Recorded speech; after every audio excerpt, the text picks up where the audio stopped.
ಜೈ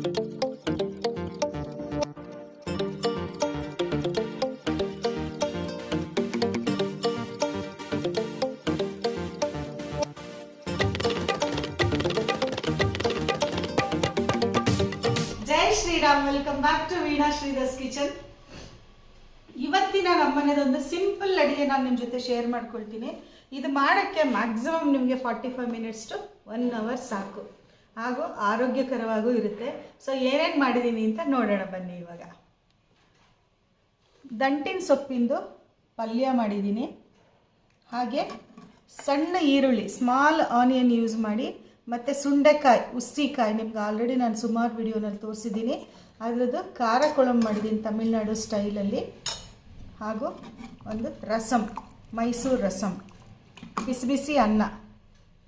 regular ಆಗಿ ನಾವು ಅಂಗಾಯ ಪುಡಿ ಯೂಸ್ ಮಾಡ್ತೀವಿ, ನೀವೆಲ್ಲ ಆಲ್ರೆಡಿ ತೊಗೊಂಡಿದ್ದೀರಾ. ಯಾರು ಅಂಗಾಯ ಪುಡಿ ಟೇಸ್ಟ್ ಮಾಡಿಲ್ವೋ ಒಂದು 100 ಗ್ರಾಮ್ಸ್ ಆದರೂ ತೊಗೊಂಡು ಅಂಗಾಯ ಪುಡಿ ಟೇಸ್ಟ್ ಮಾಡಿ. ಇವತ್ತು ಫಾರ್ ಎ ಚೇಂಜ್ ಅಂಗಾಯ ಪುಡಿ ಬದಲು ಮೆಂತ್ಯದಿಟ್ಟು ಯೂಸ್ ಮಾಡ್ತಾ ಇದ್ದೀನಿ. ಮೆಂತ್ಯದಿಟ್ಟನ್ನು ಫಸ್ಟ್ ಒಂದು 2 ತುತ್ತನ್ನು ತಿಂದುಬಿಟ್ಟು ಇದಕ್ಕೆ ಮೆಂತ್ಯ ಎಲ್ಲ ಕಾಳುಗಳೆಲ್ಲ ಹಾಕಿರ್ತೀವಿ.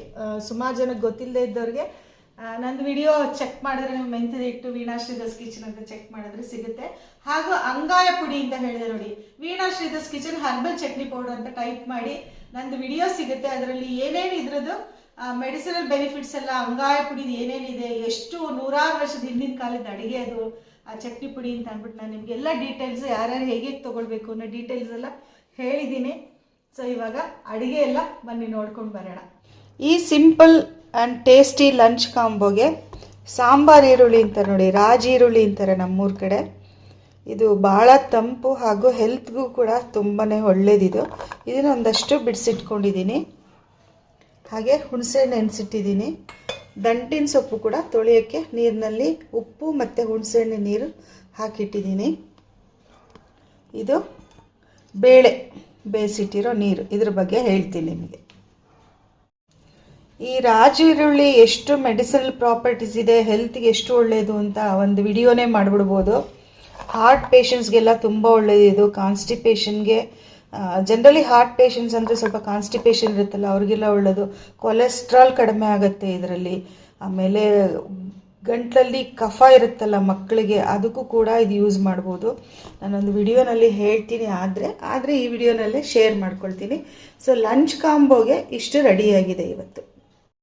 ಈ ಈರುಳ್ಳಿ ಗೊಜ್ಜು ನಾನು ತಮಿಳ್ನಾಡು ಸ್ಟೈಲಲ್ಲಿ ಮಾಡ್ತಿರೋದ್ರಿಂದ ಅಲ್ಲಿ ಖಾರ ಕೊಳಂಬು ಅಂತ ಅಂತಾರೆ ಇದನ್ನು.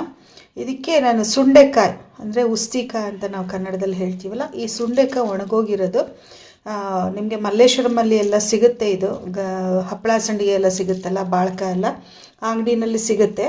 ಇದನ್ನು ನಾನು ಅಂಗಾಯ ಪುಡಿ ಅಂತ ಒಂದು ಹರ್ಬಲ್ ಚಟ್ನಿ ಪೌಡ್ರ್ ಮಾಡಿದ್ದೀನಲ್ಲ, ಅದರಲ್ಲಿ ತುಂಬ ಯೂಸ್ ಮಾಡಿದ್ದೀನಿ. ಹೆಲ್ತ್ಗೆ ತುಂಬಾ ಒಳ್ಳೆಯದು.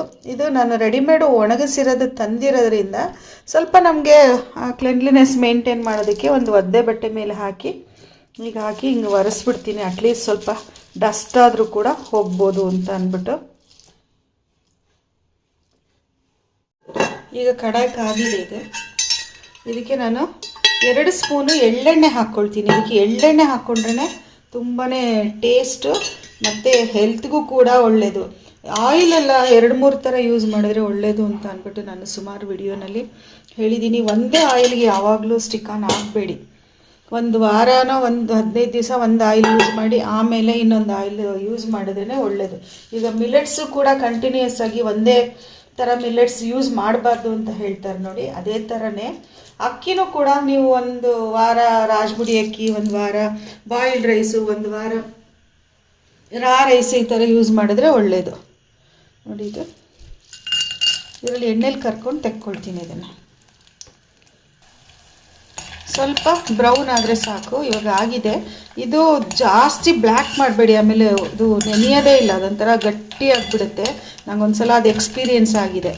ಇಷ್ಟೇ ಮಾಡಿದ್ರೆ ಉಪ್ಪು ಹುಳಿ ಖಾರ ಎಲ್ಲ ಹಿಡ್ಕೊಳ್ಳುತ್ತೆ ಇದಕ್ಕೆ. ಇದೆಲ್ಲ ತೆಕ್ಕೊಂಡ್ಬಿಡ್ತೀನಿ ಒಂದು ಪ್ಲೇಟಿಗೆ. ಅಡುಗೆ ಮಾಡಬೇಕಾದ್ರೆ ಕೆಲವು ಸೂಕ್ಷ್ಮಗಳನ್ನ ನಾನು ಎಲ್ಲ ವೀಡಿಯೋನಲ್ಲೂ ಹೇಳ್ತೀನಿ. ಅರ್ಕೊಂಡ್ಬಿಟ್ರೆ ನಮಗೆ ಅಡುಗೆ ಮಾಡೋದು ನಿಜವಾಗ್ಲೂ ಈಸಿ.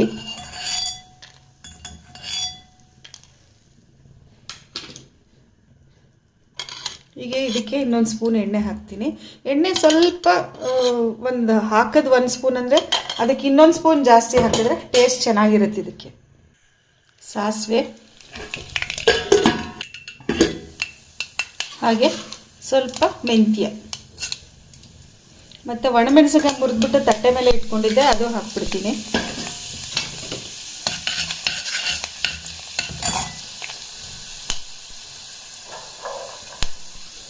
ಈಗ ಬಿಡಿಸಿಟ್ಕೊಂಡಿರೋ ಈರುಳ್ಳಿ,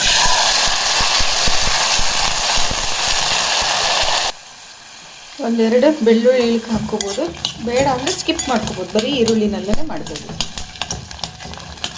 ಇದನ್ನು ಸ್ವಲ್ಪ ಹುರಿಬೇಕು, ಬ್ರೌನ್ ಎಲ್ಲ ಆಗಬಾರ್ದು, ಸ್ವಲ್ಪ ಟ್ರಾನ್ಸ್ಪರೆಂಟ್ ಆದರೆ ಸಾಕು. ಈಗ ಮಿಕ್ಸಿ ಜಾರಲ್ಲಿ 1 ಟೊಮ್ಯಾಟೊ ಹಾಕಿ ಗ್ರೈಂಡ್ ಮಾಡ್ಕೊಂಡು ಬರ್ತೀನಿ. ಈರುಳ್ಳಿ ಟ್ರಾನ್ಸ್ಪರೆಂಟ್ ಆಗಿದೆ. ಇವಾಗ ನಾವು ಹುರಿದಿಟ್ಕೊಂಡಿರೋ ಸುಂಡೆಕಾಯಿ ಹಾಕ್ಬಿಡ್ತೀನಿ. ಇದಕ್ಕೆ ಇನ್ನೊಂದು ನಿಮಿಷ ಸ್ವಲ್ಪ ಬಾಡಿಸ್ಬಿಟ್ಟು, ಸ್ವಲ್ಪ ಬಾಡಿದೆ ಇದು ಈರುಳ್ಳಿ ಇಲ್ಲ. ಇವಾಗ 1 ಟೊಮ್ಯಾಟೊ ಪೇಸ್ಟ್ ಮಾಡ್ಕೊಂಡಿದ್ದೀನಿ, ಇದು ಹಾಕ್ತಾಯಿದ್ದೀನಿ. ಇದನ್ನು ಚೆನ್ನಾಗಿ ಹಸಿ ವಾಸನೆ ಹೋಗೋ ತನಕ ಬಾಡಿಸ್ಬೇಕು. ತುಂಬ ಚೆನ್ನಾಗಿರುತ್ತೆ ಇದು ಗೊಜ್ಜು. ನೀವು ಹೊರಗಡೆನೇ 2 ದಿವಸ ಇಟ್ಕೊಳ್ಬೋದು, ಫ್ರಿಜ್ಜಲ್ಲಿಟ್ಟರೆ 1 ವಾರ ಇಟ್ಕೊಳ್ಬೋದು. ಅಷ್ಟು ಚೆನ್ನಾಗಿ, ಒಂಥರ ಉಪ್ಪಿನಕಾಯಿ ಥರ ಯೂಸ್ ಮಾಡ್ಬೋದು ಬೇಕಾದರೆ. ಇದು ಸ್ವಲ್ಪ ಹಸಿ ವಾಸನೆ ಹೋಗೋ ತನಕ ಬಾಡಿಸ್ತೀನಿ. ಟೊಮ್ಯಾಟೊ ಪೇಸ್ಟ್ ಎಲ್ಲ ಡ್ರೈ ಆಗಿದೆ. ಈಗ ಇದಕ್ಕೆ ರುಚಿಗೆ ತಕ್ಕಷ್ಟು ಉಪ್ಪು ಫಸ್ಟ್ ಹಾಕ್ಬಿಡ್ತೀನಿ. ಆಮೇಲೆ ಇದನ್ನು 1 ನಿಮಿಷ ಈಗ ಬಾಡಿಸಿದ್ರೆ ಈರುಳ್ಳಿ ಎಲ್ಲ ಉಪ್ಪು ಹೀರ್ಕೊಳ್ಳುತ್ತೆ. ನಾನು ಇದಕ್ಕೆ 1 ಸ್ಪೂನು, ಸ್ಮಾಲ್ ಸ್ಪೂನಲ್ಲಿ 1 ಸ್ಪೂನು ನಮ್ಮನೆ ಸಾರಿನ ಪುಡಿ ತೊಗೊಂಡಿದ್ದೀನಿ. ಹುಳಿ ಪುಡಿ, ಸಾಂಬಾರು ಪುಡಿ ಬೇಕಾದರೆ ತೊಗೊಳ್ಬೋದು ಇದ್ರ ಬದಲು. ಆಮೇಲೆ ಅರ್ಧ ಸ್ಪೂನು ಹಚ್ಚಿಮೆಣ್ಸಿನ ಪುಡಿ ತೊಗೊಂಡಿದ್ದೀನಿ. ಹಾಗೆ 1-1.5 ಸ್ಪೂನು ಧನಿಯಾ ಪೌಡ್ರ್ ತೊಗೊಂಡಿದ್ದೀನಿ, ಅರಿಶಿನ. ಇಷ್ಟನ್ನು ಇವಾಗ ಇದಕ್ಕೆ ಹಾಕಿ ಎಣ್ಣೆಯಲ್ಲಿ ಫ್ರೈ ಮಾಡಬೇಕು. ಸ್ವಲ್ಪ ಹಸಿ ವಾಸನೆ ಹೋಗೋ ತನಕ ಅಷ್ಟೇ. ಸ್ಟವ್ ಆಫ್ ಮಾಡ್ಕೊಂಡ್ಬಿಡ್ಬೇಕು, ಪಾತ್ರೆ ಹೀಟಿಗೆ ಆಗುತ್ತೆ. ಇದಾಗೋ ಅಷ್ಟರಲ್ಲಿ ನಾವು ಕರೆಕ್ಟಾಗಿ ಹುಣಸೆಹಣ್ಣಿನ ನೀರು ರೆಡಿ ಮಾಡಿ ಇಟ್ಕೊಂಡಿರ್ಬೇಕು. ಹುಣಸೆಹಣ್ಣಿನ ನೀರು, ಇದಕ್ಕೆ ಇನ್ನೊಂದು ಸ್ವಲ್ಪ ನೀರು ಹಾಕಿ 1-2 ನಿಮಿಷ ಕುದೀಲಿ. ಈ ಖಾರ ಕುಳಂಬು ಕುದಿಬೇಕಾದ್ರೆ ಇಷ್ಟು ಬೆಲ್ಲ ಹಾಕಿದ್ರೆ ರುಚಿ ಖಂಡಿತ ಚೆನ್ನಾಗಾಗುತ್ತೆ, ಹೆಚ್ಚುತ್ತೆ ರುಚಿ.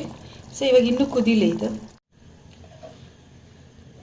ಅಲ್ಲಿ ಅಡುಗೆ ಆಗ್ತಾ ಇದ್ದಾಗೆ ಇಲ್ಲಿ ಸೊಪ್ಪು ಕಟ್ ಮಾಡ್ಕೊಂಡು ಬಿಡ್ತೀನಿ. ಜನರಲಿ ನಾವು ಅಡುಗೆ ಮಾಡೋಕ್ಕಿಂತ ಮುಂಚೆ ಎಲ್ಲ ತರಕಾರಿನ ಕಟ್ ಮಾಡಿ ಇಟ್ಕೊಂಡ್ಬಿಡ್ತೀವಿ. ಆದರೆ ಇವತ್ತು ಸ್ವಲ್ಪ ಅರ್ಜೆಂಟ್ ಅಡುಗೆ ಆಗಿರೋದ್ರಿಂದ ಸ್ವಲ್ಪ ಟೈಮ್ ಸೇವ್ ಮಾಡ್ಕೊಳ್ಳೋಣ ಅಂತ ಮಾಡ್ತಾಯಿದ್ದೀನಿ. ಎಣ್ಣೆ ಎಲ್ಲ ತೇಲ್ ಬಂದಿದೆ, ಸೊ ಸಾಕು. ಇಷ್ಟ ಆದರೆ ಎಲ್ಲ ಸುಂಡೆಕಾಯಿ ಆಮೇಲೆ ಈರುಳ್ಳಿ ಎಲ್ಲ ಚೆನ್ನಾಗಿ ಬೆಂದಿದೆ. ಇದು ಗಟ್ಟಿಗೆ ಗೊಜ್ಜು ಥರನೇ ಆಗುತ್ತೆ. ಇದು ಅನ್ನ ಕಲಿಸ್ಕೊಂಡು ತಿಂದರೆ ತುಂಬ ಚೆನ್ನಾಗಿರುತ್ತೆ. ಈಗ ಸೊಪ್ಪಿನ ಪಲ್ಯಕ್ಕೆ 1 ಸ್ಪೂನು ಕಡಲೆಕಾಯಿ ಎಣ್ಣೆ ಬಾಣಲೆಗೆ ಹಾಕ್ತಾಯಿದ್ದೀನಿ. ಸಾಸಿವೆ, ಈ ಥರ ಸ್ಟೀಲ್ ಬಾಣಲೆಯಲ್ಲಿ ಅಡುಗೆ ಮಾಡ್ಬೇಕಾದ್ರೆ ಸ್ವಲ್ಪ ಕೇರ್ಫುಲ್ಲಾಗಿ ಮಾಡಬೇಕು. ಈ ಕಾರ್ನರಲ್ಲೆಲ್ಲ ಸಾಸಿವೆ ಬಂದು ಎಲ್ಲ ಸೀದೋಗ್ಬಿಡುತ್ತೆ. ಒಂದು ಸ್ವಲ್ಪ ನೋಡ್ಕೊಂಡು ಅಡುಗೆ ಮಾಡಿದ್ರೆ ಒಳ್ಳೆಯದು. 1 ಚಿಟಿಕೆಯಷ್ಟು ಜೀರಿಗೆ, ಒಂದೇ ಒಂದು ಹಣ್ಣು ಮೆಣಸಿನ್ಕಾಯಿ, ಸೊಪ್ಪಲ್ಲಿ ಮೆಣಸಿನ್ಕಾಯಿ ತೆಗೆದಿಡೋಕ್ಕೂ ಕಾಣಿಸುತ್ತೆ ಅಂತ ಅಂದ್ಬಿಟ್ಟು ಕಟ್ ಮಾಡಿದ್ದೀನಿ. ಈಗ ನಾವು ಹೆಚ್ಚಿಟ್ಕೊಂಡಿರೋ ಸೊಪ್ಪು, ಈ ಸೊಪ್ಪಿಗೆ ಒಂಚೂರು ಒಂದು ಅರ್ಧ ಸ್ಪೂನಷ್ಟು ಸಕ್ಕರೆ ಹಾಕ್ತೀನಿ. ಇದು ಸೊಪ್ಪಲ್ಲಿರೋ ಒಗಜ್ತನ, ನಾನು ದಂಟಿನ ಸೊಪ್ಪು ಯೂಸ್ ಮಾಡ್ತಾ ಇರೋದು. ಈ ಒಗಜ್ತನ ಹೋಗುತ್ತೆ, ಹಾಗೂ ಸ್ವಲ್ಪ ಸೊಪ್ಪು ಹಸಿರಿಗೆ ಚೆನ್ನಾಗೂ ಇರುತ್ತೆ ಪಲ್ಯ. ಕೆಲವರು ಅದು ಹಸಿರಿಗೆ ಇರಲಿ ಚೆನ್ನಾಗಿ ಅಂತ ಸೋಡಾ ಹಾಕ್ತಾರೆ. ಈವನ್ ಹೋಟೆಲ್ಸಲ್ಲೂ ಸೊಪ್ಪಿನ ಪಲ್ಯಕ್ಕೆ ಸೋಡಾ ಹಾಕ್ತಾರೆ, ಬೇಗ ಬೇಯುತ್ತೆ ಮತ್ತು ಹಸಿರಿಗೂ ಇರುತ್ತೆ ಅಂತ ಅಂದ್ಬಿಟ್ಟು. ಸೊಪ್ಪು ಹಾಕಿದ ತಕ್ಷಣವೇ ಒಂದು ಚಿಕ್ಕ ಟೊಮ್ಯಾಟೊ ಕಟ್ ಮಾಡಿ ಹಾಕ್ಬಿಡ್ತೀನಿ.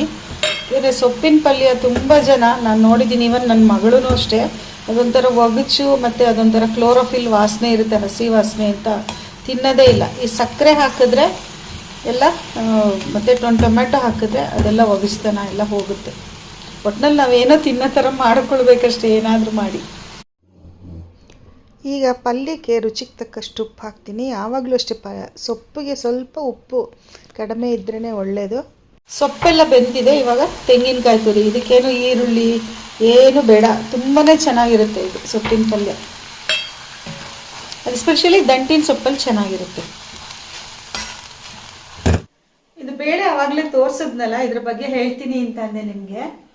ಇದು ತುಪ್ಪ ಬೆಣ್ಣೆ ಕಾಯಿಸ್ತೀವಿ ನೋಡಿ, ಅವಾಗ ಆ ಪಾತ್ರೆಗೆ ನೀರು ಹಾಕಿ ನಾನು ಒಂದು ಲೀಟ್ರಷ್ಟು ನೀರು ಹಾಕಿ 2-3 ಸಲ ಸ್ವಲ್ಪನೇ ನೀರು ಹಾಕಿ ಫಿಲ್ಟ್ರ್ ಮಾಡಿ ಇಟ್ಕೊಂಡಿದ್ದೆ ನೀರು. ಆ ನೀರಲ್ಲಿ ಬೇಳೆ ಬೇಯಿಸಿಟ್ಕೊಂಡು ಒಂದು ದಿವಸ ಸೊಪ್ಪಿನ ಹುಳಿ ಮಾಡಿದೆ, ಇನ್ನೊಂದು ಸ್ವಲ್ಪ ಬೇಳೆ ಬೇಯಿಸಿದ್ದು ತೆಗೆದಿಟ್ಕೊಂಡಿದ್ದೆ ಇದು ತುಪ್ಪದ್ದು. ಇದರಲ್ಲೇ ಇವಾಗ ತಿಳಿ ಸಾರು ಮಾಡ್ತೀನಿ, ಚೆನ್ನಾಗಿರುತ್ತೆ ಟೇಸ್ಟಿಯಾಗಿ. ಸೊ ಇದ್ರ ಅಡುಗೆ ಮಾಡೋಷ್ಟರಲ್ಲಿ ತುಂಬ ಹಸುವಾಯಿತು ನನಗೆ, ಅದಕ್ಕೆ ಬ್ಲ್ಯಾಕ್ ರೈಸ್ ಗಂಜಿ ಪುಡಿ ಮಾಡಿದ್ದೀನಿ ಅಂತ ಹೇಳಿದೆ ಅಲ್ವಾ ನಿಮಗೆ ಲಾಸ್ಟ್ ತೋರಿಸ್ಬಿಟ್ಟು. ನೋಡಿ ಇದು ಈ ಬ್ಲ್ಯಾಕ್ ರೈಸ್ ಗಂಜಿನ ಸ್ವಲ್ಪ ಕುಡಿದ್ಬಿಡೋಣ ಅಂತ ಯೋಚನೆ ಮಾಡ್ಕೊಂಡಿದ್ದೀನಿ. ಇವಾಗ ಇದಕ್ಕೆ ಮಜ್ಜಿಗೆ ಮತ್ತು ಉಪ್ಪು ಹಾಕ್ಕೊಳ್ತೀನಿ.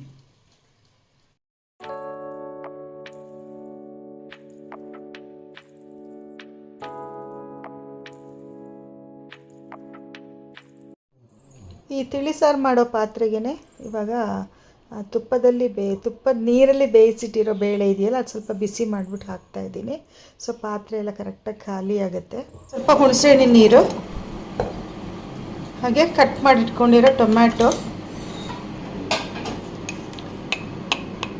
ರುಚಿಗೆ ತಕ್ಕಷ್ಟು ಉಪ್ಪು ಮತ್ತು ಸ್ವಲ್ಪ ನೀರು. ನಮಗೆ ಎಷ್ಟು ಸಾರು ಬೇಕೋ ಎಷ್ಟು ಬೇಳೆ ಇರುತ್ತೋ ಅದು ನೋಡಿಕೊಂಡು ನೀರು. ಇದಕ್ಕೆ ಖಾರಕ್ಕೆ ತಕ್ಕಷ್ಟು ಸಾರಿನ ಪುಡಿ.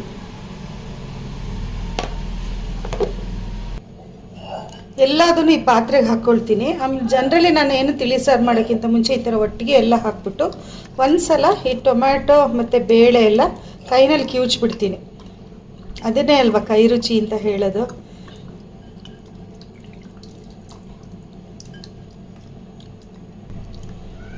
ಉಪ್ಪು ಹುಳಿ ಖಾರ ಎಲ್ಲ ಹಾಕಾಗಿದೆ. ಇದಕ್ಕೆ ನಾವು ಸಾರಿನ ಪುಡಿ ಮಾಡಬೇಕಾದ್ರೆ ಮೆಣಸಿನ್ಕಾಯಿ ಎಲ್ಲ ಚೆನ್ನಾಗಿ ಹುರಿದಿರೋದ್ರಿಂದ ತುಂಬ ಕುದಿಸೋ ಅವಶ್ಯಕತೆ ಇಲ್ಲ. ಒಂದು ಸಲ ಇದು ನೊರೆ ಬಂದು ಆಫ್ ಮಾಡಿದ್ರೆ ಸಾಕು.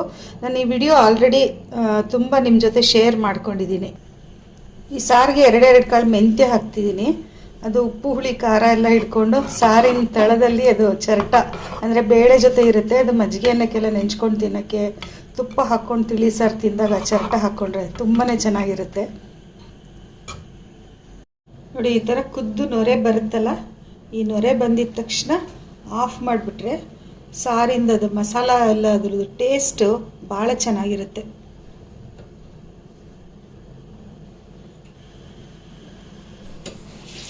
ಇಷ್ಟೇ, ಆಫ್ ಮಾಡಿಬಿಡೋದು.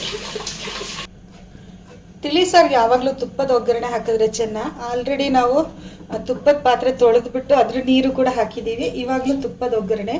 ಮೇಲೆ ತುಪ್ಪ ಹಾಕ್ಕೊಂಡು ತಿಂದಿದ್ರು ಪ್ರಾಬ್ಲಮ್ ಇಲ್ಲ, ಏನು ಅವಶ್ಯಕತೆ ಇಲ್ಲ. ಸ್ವಲ್ಪ ಜೀರಿಗೆ, ಆಮೇಲೆ ಹಿಂಗಿನ ಒಗ್ಗರಣೆ ಹಾಕಿದ್ರೆ ಚೆನ್ನ ತಿಳಿ ಸಾರಿಗೆ. ಮತ್ತು ಕರಿಬೇವು.